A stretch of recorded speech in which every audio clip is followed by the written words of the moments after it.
So your VA mortgage payment jumped $278 a month and you have no idea why. You didn't refinance, your interest rate didn't change. What gives? Well, the likely culprit is your escrow, or what your servicer calls an impound account. It's the part of your payment that covers your taxes and insurance, and it's the number one reason veterans get blindsided by big payment spikes. So tonight we're going to break down everything you need to know about a VA loan escrow account, how they work, what can go wrong, how to read your escrow analysis, and whether you should waive it altogether or if that's even possible. So if you got a VA loan or you plan to use one, this is the episode that hopefully will save you from getting blindsided by one of those $300, $400, $500 surprises. So tonight I am joined by Mike Alberico in Raleigh, North Carolina, Jason Rivera down in San Diego, and Rocky Bellore in Michigan. So we've got all parts of the country covered, but we're just going to cover one topic here. So Jason, why don't you walk us through, there's the terminology there. Just escrow means a lot of different things. So when someone's talking about an escrow impound account like we're talking about tonight, what is that and how does it vary from the different types of escrow accounts there are? Well, something that we always talk with our buyers right out the gate, like in our buyer seminar, we always go over the term escrow, because in California, the term escrow can have a couple different meanings. There's escrow as an entity. That's the business that's kind of acting as a third party managing the process. In most states, that is title, but here in California, we have title and escrow. They kind of break up those jobs or what they're supposed to do as two different entities. Then we have escrow as the process. So in other states, it's just your closing process from start A to Z. In California, we have the escrow process, just kind of breaks it down. And then lastly is the escrow, such as the impound account. So when a buyer is going through the process, they're going to hear escrow, like, hey, escrow is now open. You're going to get contacted by escrow. And then the lender is going to be like, hey, we're working to fund your impound account, your escrow account for taxes, insurance, and so forth. And so it can be a little bit confusing, especially for buyers here in California. Perfect. So, Mike, what we're talking about tonight is that piggy bank, the escrow impound account. What does that piece of it mean before we jump into how it can be problematic with changes to taxes and insurance? So, I mean, basically it's set it and forget it for your mortgage payment. And that set it and forget it, it's a limited time. It's about a year, because we'll do an escrow analysis once a year to what we're going to talk about down the road and changes. So every month, if you have an escrow account, it'll be consistent of 4 factors: your principal and interest payment, which is repaying your mortgage. If you're on a fixed rate mortgage, that can never change for the life of the loan until you pay it off. You get prepaid, you can't pay less. Then the other 2 factors will be, most of the time, homeowners or hazard insurance and your property taxes. One key thing to throw in there is it's going to vary from location and municipality. So I'm originally from Western Pennsylvania. My father still lives there. He has multiple taxes. He has school tax, county, and some of my other family members have borough taxes. So you might see those broken out or lump sum. Now in North Carolina, for example, you might have 3 types of insurance. You have your normal hazard, which is your fire insurance, covers break-ins, fires, etc. Wind and hail, which it covers named storms on the eastern part of the U.S. And you might have flood insurance, and flood can be anywhere. There's parts of central NC that you might think, oh, it's just a creek, but you need flood insurance. So when I say there's 4 things, most time it's just principal, interest, taxes, insurance. But key thing when you're talking to your real estate agent or your loan officer is to pay attention to what other taxes and insurances you might need on your particular property. So when we have the account, so one of the big misconceptions, you guys probably get the same question I get all the time. Well, I'm not putting 20% down. That means I have to have an impound account. And that's generally people talking about conventional loans. But in reference to a VA loan, Rocky, does the VA require an impound account? And if not, who does require these impound accounts? Yeah, great question. No, they do not require an escrow account or an impound account. It's typically the lenders that require this. And, this has been a longstanding thing for as long as I've been in the industry. Now, we have our set lenders that we know that we can go to that are going to not give us a hassle and allow us to waive those escrows. But yeah, I know you're absolutely right. Usually they're thinking of the conventional factor. And I would say most veterans have been told all along that either of the VA requires it or it's just required. It's just this thought out there. So from you guys' perspective, we all know the biggest lender in the country, United Wholesale, with many, if not most, VA loans does not require them. How many other lenders out there don't require them? Because I would say still, wouldn't you guys say the majority of lenders around the country and lenders that we work with on the wholesale side do require them, especially if you're putting little to no money down? Yeah, some of them will allow you to waive them if you can prove that the veteran is 100%. Has a 100% disability rating through the VA, but even that's a chore to get it done, right? And we're going to go through it. I would say the majority of people, I don't know about you guys, but for me, I would say 95% of clients, even when they have the option, are going to choose to have it. So we're going to go through the pros and cons of why you would choose to, why most people do, and some of the benefits otherwise. I wanted to throw an example in here, just kind of put some numbers to what Mike was talking about. And I threw in a Texas purchase because Texas can get real expensive on both insurance and on the property taxes. So a $450,000 purchase at today's interest rates with no money down, 0 down, gives you a principal and interest payment a little over $2,600.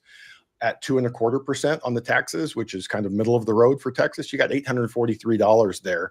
And then insurance could be anywhere from $150 to $350 a month. I put in $175.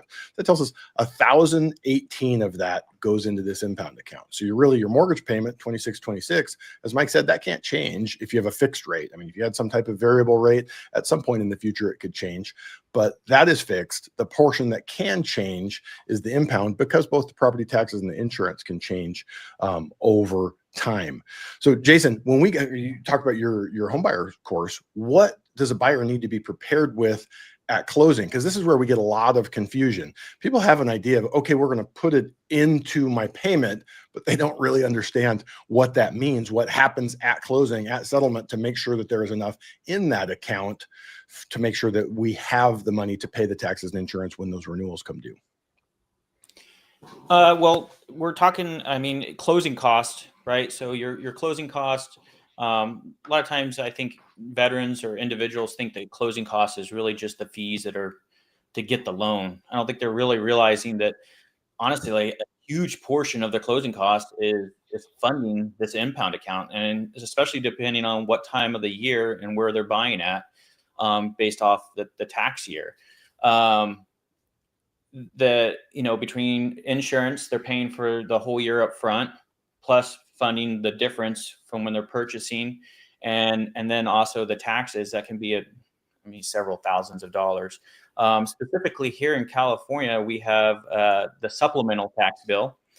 So depending on how the loan officer calculates the impound account, some will kind of calculate for that supplemental tax bill, and some will not. And what that supplemental tax bill is we have one of the very few things that California has going for us is Prop 13 that allows us to basically your property tax is calculated off the purchase price, and then it stops. It essentially doesn't get reassessed unless you do a major remodel or sell that home. And then the new buyer would then get reassessed at that new value. However, when you're buying that home from the prior seller, the seller is probably paying property tax on, I don't know, just for example, a $200,000 home. And now you're buying that home from them at $500,000. Well, there is a delta of $300,000. So at some point, the initial taxes that you paid were at that 200, and now the tax assessor is going to come to you and say, there is a delta. This is the supplemental tax bill. And it's always a surprise unless you happen to have a real estate agent or a loan officer that is familiar with California and says, hey, be prepared. And this doesn't happen right after you close. It doesn't even sometimes happen 6 months after you close. Sometimes it can be a whole year, and you've moved into this home, completely forgot about this conversation, and all of a sudden the tax assessor goes, hey, you have a bill for $3,000, $4,000. unlike your impound account or your escrow account is going to cover your annual property taxes, but it doesn't cover, they won't pay the supplemental tax bill. The supplemental tax bill goes to you, the individual. If your loan officer had padded the account for the supplemental, you would call your servicer and say, hey, I got my supplemental, and they can either pay it or you'll end up getting a refund. Now let me back up here. Sometimes you'll get that refund because, as Mike had mentioned, they will do an account analysis once a year. And so if your supplemental hasn't come in and you haven't had to pay this at the end of the year, if that account was padded for the supplemental, they're going to give you a refund at, $3,000 to $4,000. And you might be like, hey, like it's time to go, Christmas shopping or whatever the case may be. Just realize that money was set aside for the supplemental, and that's that bill. If you haven't received it, it will be coming in California. In terms of it closing, they're going to collect Yep. a number of months of taxes. So it should be done. The underwriter should insist that it's done the right way, where we're collecting, California in general, 1.25, could be higher, could be a little bit lower if you can prove that it's lower, but we're going to collect a number of months at closing. We're going to collect that 12 months of the first year's premium, and then a couple of months on top of that. So in a second, we'll kind of go into, because that can create some confusion oftentimes with people, but California, forget the supplemental piece of it. The wisdom of California is our property taxes are due twice a year. So you would say, oh, every 6 months I have a property tax bill. We don't. They're due in November and then again in February. So we have this short time frame. So unfortunately, we have to look at a chart, unless you want to remember and memorize all 12 months, where sometimes of the year there's 7 or 8 months of taxes collected at closing. Other times of the year it's 3 and 4 months. Mike, for North Carolina, how does that look for you guys? How often are property taxes paid, and is it a little bit easier to be able to explain to a borrower what's going to be collected at closing to establish that impound property tax wise? Yeah, for sure. I'm going to add on one thing to Jason real quick. For anybody that's watching this that owns a home, or if you're buying one, if you get a large refund, please call your servicer, your loan officer, before you go Christmas shopping, or like before you spend that money, because mistakes can get made on the servicing side, unfortunately. So before you go and blow all that money and then come back, it's like, oh crap, there's a second bill due. Always check. North Carolina is a little easier. So tax bills, we only have county taxes. Certain coastal communities have additional like town taxes, but most of the time in North Carolina, we have 100 counties. It's all one bill. They normally come out end of July, early August. They're not considered late until the first week of January. So most servicers will pay those from mid-November to the end of December. So it's pretty easy to see that. And the biggest thing with us is, so if you're buying a house now, it's 2025, the 2025 tax bill's out, the one that's due in January. We don't know what 2026 is yet, because there might be some changes. If we voted on a bond in a particular county, we can go down the road about reassessments, because that's what we've dealt with a lot in North Carolina, is population growth and property value has gone up significantly. So we've had lots of reassessments, which has contributed to escrows increasing, but it's pretty easy to figure out the prorations. And North Carolina is called an attorney state. So we use title insurance, but unlike having a title company or an escrow company, a real estate attorney does closing, and they'll do the prorations and everything like that. So it's pretty straightforward. You close today. Happy Veterans Day, everybody. November 11th, you get a credit from the sellers from January 1 to November 10th. And if the bill's due, they're going to collect today through the rest of the year and put in a cushion for next year, starting that escrow account. So that's one thing I will say is North Carolina is a lot easier on that aspect, because there's not really any changes when a property is bought and sold, and you're not going to see another bill until next year. And you had mentioned Pennsylvania. Pennsylvania is a pain in the butt because there are these multiples, and sometimes those are even due at different times. So depending on where you are, this can be very easy for your loan officer to explain to you and very easy for you to understand, or much more difficult. Rocky, in Michigan, you guys have townships, and do the townships have separate taxes as well, or are you guys just looking at county taxes? So we do county is winter, city is summer for taxes. So it's going to be July 1st, the summer taxes are due, and then December 1st for winter. But yeah, no, there's a township also if you live in a township. Yeah, absolutely. So it's an important piece. And I don't think anyone, the big piece of kind of going around the horn and going through it, if you're watching at home, this probably shouldn't make sense to you. It's complicated. Many loan officers can't explain it. Hopefully the one you're working with can, and can walk you through this, what it means in your state and the time of year that you are closing. One of the things that I get, probably the question about 1 billion times a year, is why are you charging me twice for insurance? I see it in this box and then I see it in this box. So with that, Jason, what does that collecting look like there at closing? So we talked about it. So one is really what the first 12 months there, the first year's premium. What's the other amount? And am I getting double charged when I see it in two separate line items? No, I actually had this question myself long ago. So you're paying for the first year upfront, and whenever you pay for it, you're going to have a renewal period.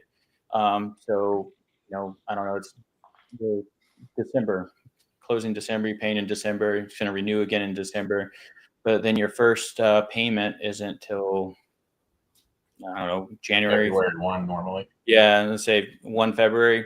So you have 2 months difference. So you're gonna pay a portion from the time you close to that first payment for the insurance, because then once you start your monthly payment, that's when that impound, like they're taking a portion of your monthly payment to fund the insurance, but they need to have enough money in the insurance or in that section for the impound account. So when they get to December, they're not short. And if you only paid for the month or for the year up front and then didn't make your first payment to February, you would come up short by 2 months, 3 months, somewhere around there. And that's the reason why you get double funded. Now that's an example, but if it's somewhere like in the middle of the year, it could be drastically different. So I think we have a pretty solid idea in understanding an explanation of what goes into it. What do I need to fund at closing? What is it? What goes in there? Rocky, why is this such an issue that people are talking about? What in the world happened? I just got a notice from my lender. I have a fixed rate and I don't understand why my payment went up $300. What in the heck is going on? And how is it possible that your lender can raise your payment $100, $200? I've seen it's $700, $800 on bigger mortgages. Easily. Yeah, no, great question. And this is a call that we frequently get, usually around the same time of the year. What's happening is that, there's an escrow shortage and the mortgage company will take care of that on your behalf, but they want to make sure that not only do you pay them back for the amount that they covered, but they also want to make sure that your payment is reflecting the new tax amount that they're going to have to disperse. So that can account for sometimes $400 or $500 an increase per month. And I get it. I mean, that can be jading. It can be really, really tough to swallow that pill. But that's essentially what's happening. A lot of times people will call up frantically saying, I thought my rate was locked. What's going on? And it's understandable, especially for first-time home buyers. It's a new process, right? So. And we have two pieces. I mean, for the longest time, this kind of blew my mind. Over the last couple of years, my homeowner's insurance, my house hasn't moved. My house hasn't changed in composition. It is worth more, but insurance has just gone through the roof. And so I actually went back and looked. We bought in 2003, so 22 years ago, for approximately 18, 19 years. In total, my homeowner's insurance had gone up 10%. And then one year it went up 25%, and the next year it went up 30%, and the next year it went up 30% again. So it's almost doubled in the last 3 years. Part of that is I probably need to start shopping because you can see bigger variances. So if you get this, it could literally just be that your insurance has changed massively. I have a client in Florida that they had to get a new roof. It was a $52,000 roof. But by doing that roof, they went from $15,000 a year homeowner insurance down to $3,000. So there's, depending on where you are, can be huge amounts, huge variances. You need to shop it, but that's a big chunk of it. But Mike, why don't you go into a little bit more detail? You had talked about the reassessment because there's two pieces that are causing people problems with this annual analysis, where the lender's calling up and saying, hey, we don't have enough in your impound account. And borrowers want to say, well, how'd you screw that up? And well, it's a moving target. They didn't necessarily screw it up. So we talked about homeowners insurance spiking over the last few years, but what's happening on the property tax side? Yeah, and just to add on to the insurance, I mean, unfortunately, if you have a claim, your insurance can go up. So you might see that going down the road, but we're all paying for all these natural disasters that have happened all over the country through our insurance. And like you mentioned, the roof, that's they're being more in depth on how they assess these. They're, citing inflation of rebuilding a property at a total loss. And that's why you're seeing a lot of insurance go up. But taxes, so I'm in central North Carolina in Raleigh, so it's called the Triangle area. If you look at, I'm sure all of us have because we're in the real estate industry, my area consistently is in the top 3 of best places to move to, which is fantastic for my business until I go out and drive down a street here and I'm like, all right, enough people. Point being with that is the values are going up. The assessments are going up. So in my area, they only assess, it used to be every, I think, 5 years. Now it's every, I think, 3 to 4 years. So what they do is, and this is a key thing to look at, and it's going to, of course, we're going to sound like a broken record, vary based off municipality and where you're at.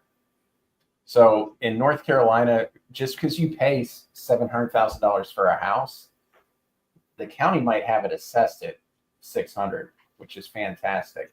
A lot of times you'll see it assessed less, which is the only time you want your home to be worth less is when in the eyes of the government. So there's still going to have fluctuations in there. And the biggest thing with the difference in taxes is we talk about assessments, values go up, the tax values based off a percentage where you're at, whatever the county and city that you're in determine is needed. And you might see small changes throughout the year. Like a lot of those things, when you go to the ballot box and don't pay attention to, like, oh, let's do a school and park bond. Well, that money comes from somewhere. So you might see small changes to your tax bill from items like that. But the biggest thing is assessments. And if they change the millage rate, and what that is in plain English is the percentage that they utilize for taxes versus the value that they say your house is worth. So we've ran into this a few times because we just went through a major assessment in North Carolina where it hadn't been touched in a few years. After COVID, property values went up, people moved in the area, property values went up again. So there were, honestly, when bills came out, I think it was like last year, maybe 2 years ago, I probably got 30 calls that month. What happened? Well, let's go look at your tax bill.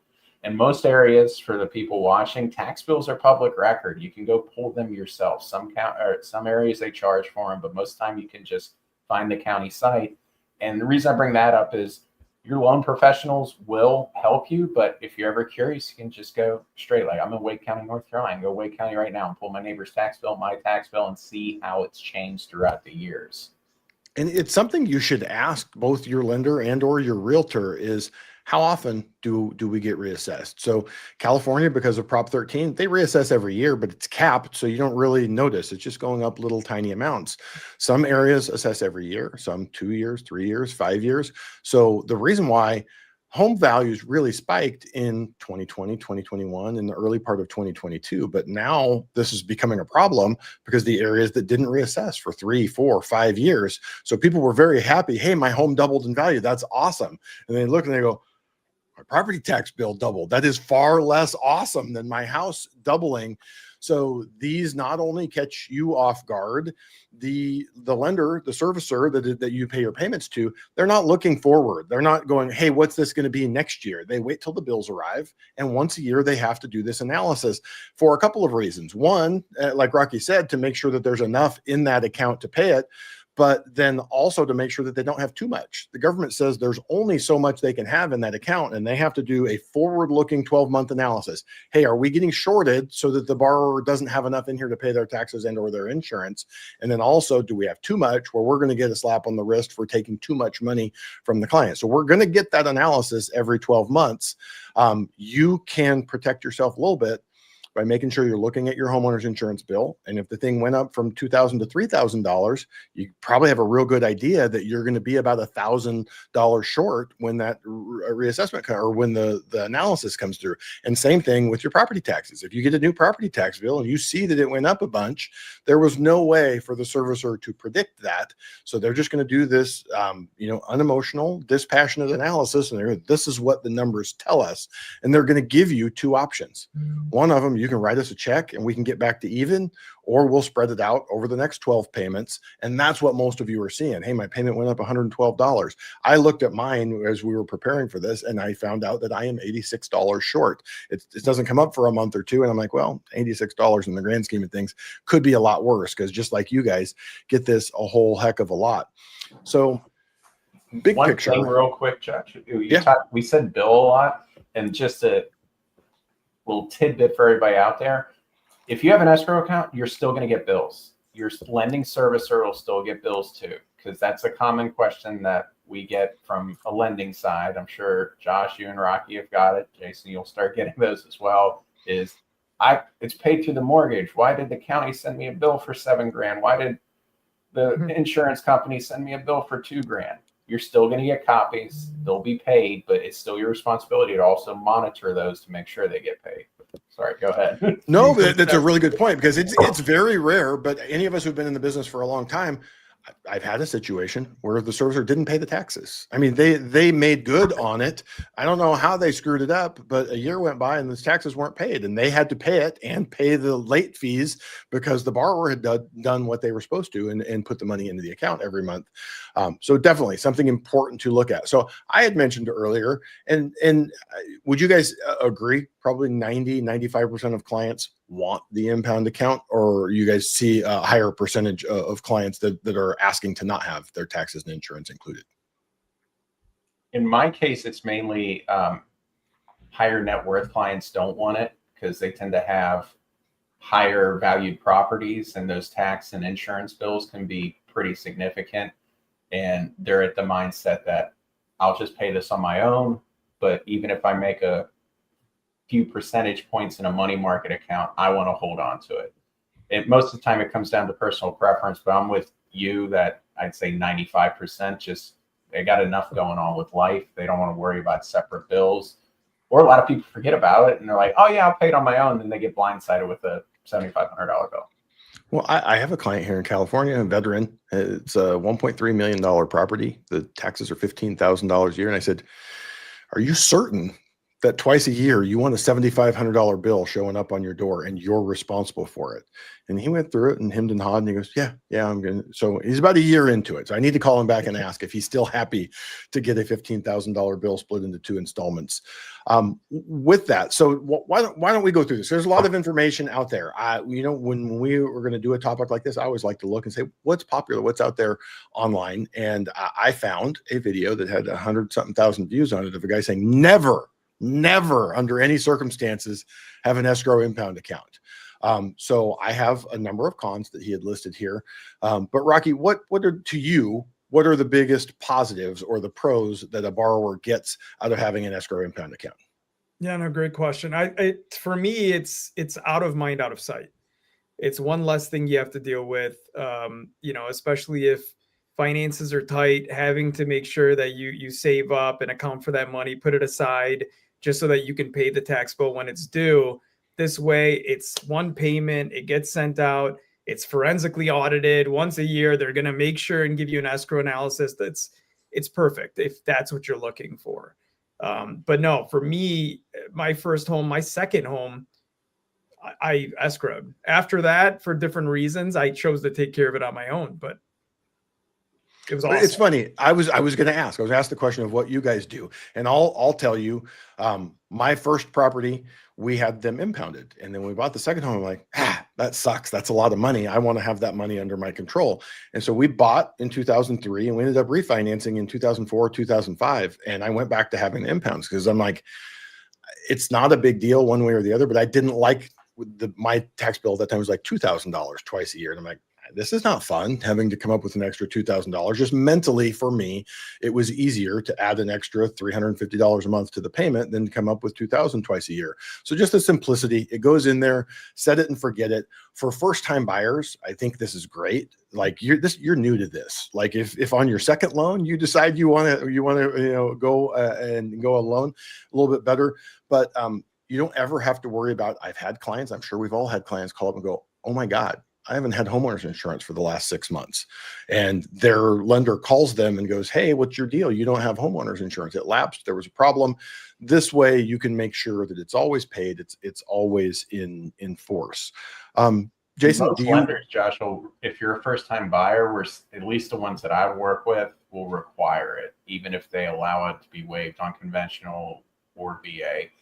If it's your first time, they kind of want that extra layer of security. Like, we're going to handle this next house. You can do it. I think it's just a best practice. I'm sure there are youngsters out there buying their first home. Well, the average age is what, 38, 40 now. So most first time buyers, but still it's just a good process to go through with that.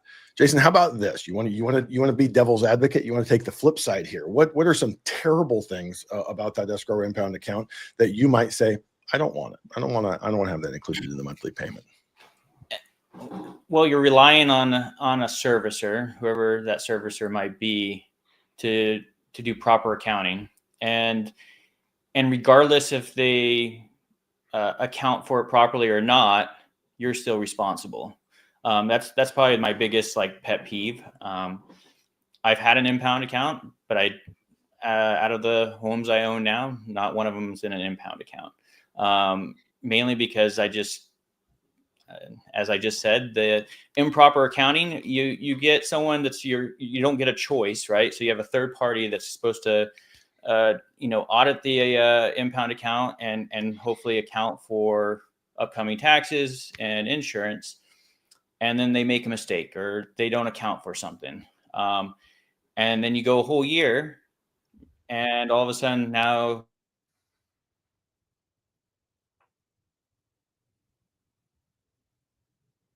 Jason, I think we lost your audio. You muted yourself, bud. He said, I'm going to say something brilliant and I don't want you guys to hear.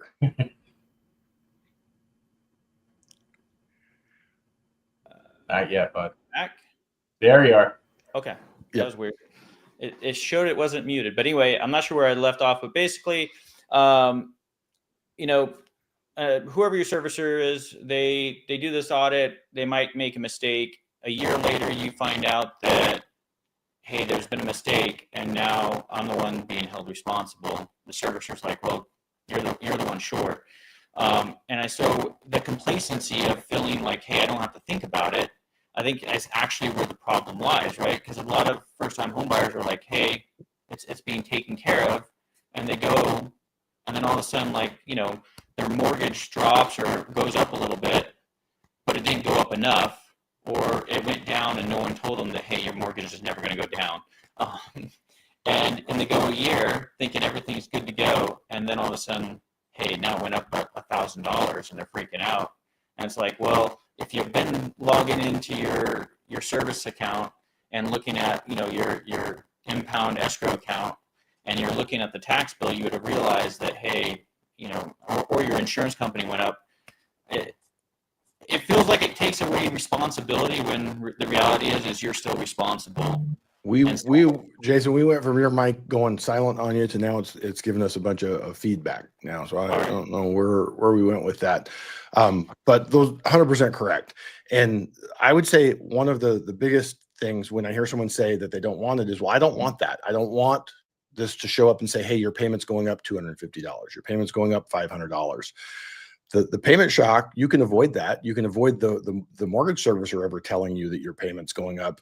But the underlying things that are happening, the taxes and the insurance, they're going to change regardless. So to me, from that perspective, that is a con that gets thrown out there, a negative to having an impound account. I go, well, I get it. It's just you're going to be paying the bigger bill somewhere else. The big one that people like to throw out is, well, that's a lot of money and I'm not getting any interest on that money. So you guys tell me what your thoughts are on this, but I always go through it. We're in California. A lot of these people mentioned the guy $15,000 a year tax bill. So it's $1,000 a month, more than $1,000 a month going in there. So $1,300. But we've got to remember that it's not like $15,000 goes in that account at the beginning of the year. And lots of parts of the country, maybe your tax bill is $2,500 and your homeowner's insurance is $1,000. So at its peak, it's going to have $3,500 in the account, but it's going in there 1/12 at a time. So it's not like we have this big sum of money. And federal law does not require the mortgage servicers to pay you interest on that. Many states do have their own laws. I think California is 2% simple interest on it. So you're getting money on it.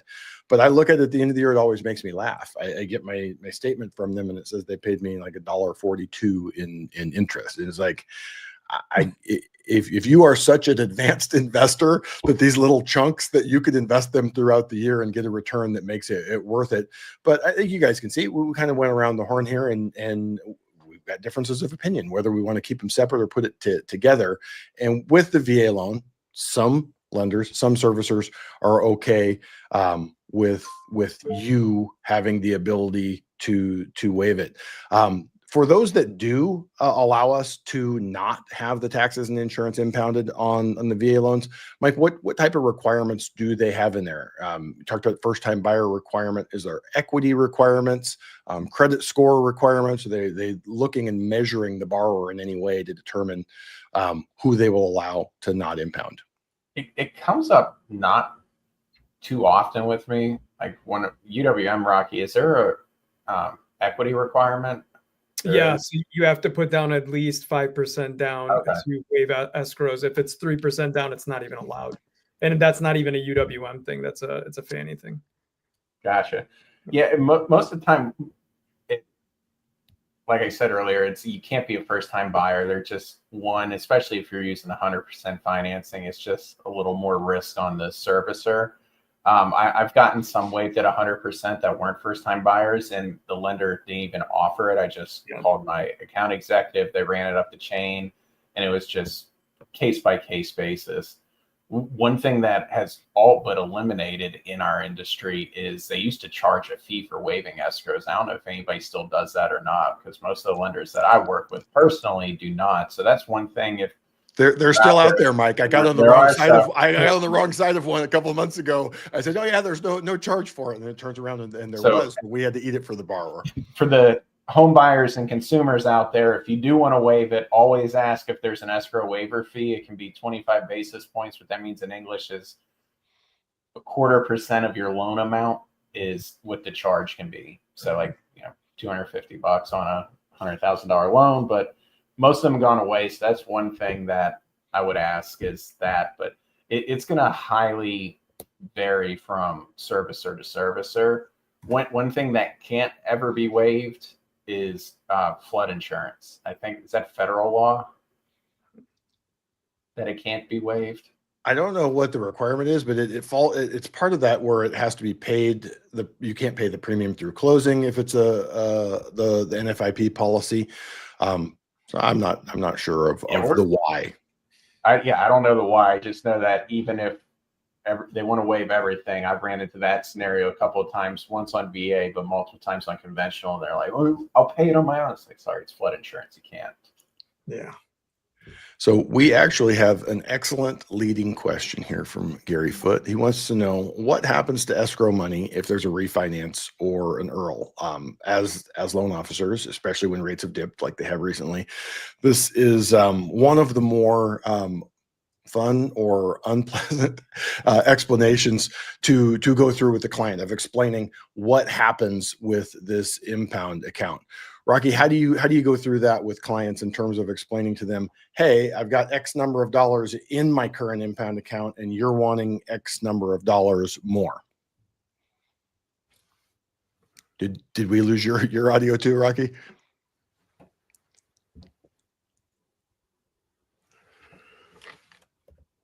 How about Jason? Or is your mic good, or we still have the I don't know. static? Let's see. Am I staticky? No, we're yeah. I think we're good from Okay. that end. So in terms of going through that in a refinance situation where we have a current impound account and we want or need the impound account on the new loan, how does that work? Can the funds just be moved from one to the new one, or do we have to reestablish? And what does that all entail? So I've been told that in some cases it can be rolled over. So your existing, I think if it's through the same servicer and you're doing an IRRRL, you can use your existing impound account can roll into the new loan. But for most individuals, at least the people that I've seen do IRRRLs, including myself, you're reestablishing your impound account. And so what that means is even though you may have $10,000 sitting in your impound account. If you're doing an IRRRL with Mike, he's like, all right, well, your closing cost, to refund everything is going to be $13,000. You're like, well, wait, why do I have to pay $13,000? And then Mike's going to be like, hey, don't worry about it. And, within a month, your current servicer is going to send you a refund of that amount. And so you'll get that $10,000. It doesn't belong to the servicer. They don't get to keep it. It's just unfortunate that you can't always just move it over. And I don't know what you guys are seeing, but the servicers have been pretty aggressive here the last couple of years when we get these rate dips about trying to go and retain their clients. But I see a lot of loan estimates from them, and they're not showing transferring the impounds, which is kind of surprising to me. Freedom is a big servicer, and I've looked at several loan estimates from them recently where they're not transferring them. So it's less common than it was. Most people don't end up going back to the same servicer. A couple of strategies that can be useful in that situation. I had one in Texas last year, $400,000 house that had almost $14,000 a year tax bill, and we were at the end of the year. So he had $12,000 in that impound account, and the taxes were coming due before we closed. So in that situation, he called the current servicer and said, hey, my tax bill is technically due. It's not late. It's not that penalty period that we referenced. And they were able and willing to make that payment early. They did ask him if he was refinancing. They did try to sell him a refinance while he was doing that, but he was kind enough to stick through the process with us. And I've got another situation, a veteran in San Jose that we're going to be closing here in the next 10 days or so, $13,000 a year in property taxes. So he was looking at it and he called up and same thing. They asked, are you refinancing? And they wanted to give him numbers on that, but they did pay the $6,300 bill. So in that situation, his refund from the impound account is going to be $6,300 light, but he's also going to have to bring in $6,300 less at closing. So it all goes back to your loan officer walking you through when are taxes due in your area, when is title going to require those to be paid, and what does it look like? But if you're in an area with high property taxes, it can absolutely be an issue for you at closing. Man, that's super smart. I never thought of having the client do that because we are in refi rough territory right now because all the tax bills are due and they're not paid. So everybody gets that, talk about payment shock. It's more like sticker shock. Like Jason said, 12 G's at closing. Why? Yeah. But yeah, you can ask if you're doing an IRRRL right now, you can ask them to either, I forget who said it, servicer to servicer, they can potentially transfer it. One other thing you can do if you're doing a refinance, and it's also up to that loan servicer as well, you can ask them to net escrows into payoff. So what that means is, just using round numbers, if you owe $100,000 at closing, you have $5,000 in your escrow account, they can apply that to the principal so that your payoff's lower for when you go to a refinance. How many servicers have you seen willing to cooperate with that or do it that way, Mike? Right, 10, 15%. But if you don't ask, the answer is always no. Yeah. And it's definitely worth asking because it does make a big difference. And yeah, with the VA loan where there's not a max loan amount on the IRRRL, you can absolutely do that. Anything that you guys feel like we haven't covered in terms of this that a veteran should know about the pros and cons of impounds, things that can jump up and bite them, things to be aware of? Rocky, are you back yet? Yeah, I can hear it. I'd say there's some, this might be, California always has unique, I'm sure every state does, but I know like the San Diego trash was paid through your property tax, and the city just did away with they started charging homeowners now for the trash, but it's still going to be inside their property tax bill, and it will be based on how many cans they have. So that could be a variable, you know, instead of just being a 1.25% or 1.2% plus whatever your bonds and maybe Melrose, you also now might have a variable like trash. At the end of the day, what I would say with this, and we're probably can close it out with this: if you are getting a VA loan and you're refinancing or you're putting 5% or more down, talk to your lender. If you're open to not having them impounded, go through the pros and the cons. But regardless, you need to rely on your professionals, your realtor, your lender, to walk you through this, explain what goes into it, what does it mean. And a lot of this doesn't make sense. It's some of the things that we as lenders and realtors go through all the time of having to explain over and over again, because it's complex. It's not rocket science, but it's complex, and it's not something that necessarily makes sense. So hopefully you're working with pros who can walk you through this, like the gentleman we have here with us tonight. We will be back next Tuesday with another set of pros to cover another topic. So we appreciate you watching, and appreciate the three of you for being here and sharing your knowledge with us tonight. Have a good night, gentlemen. Thanks, Jeff.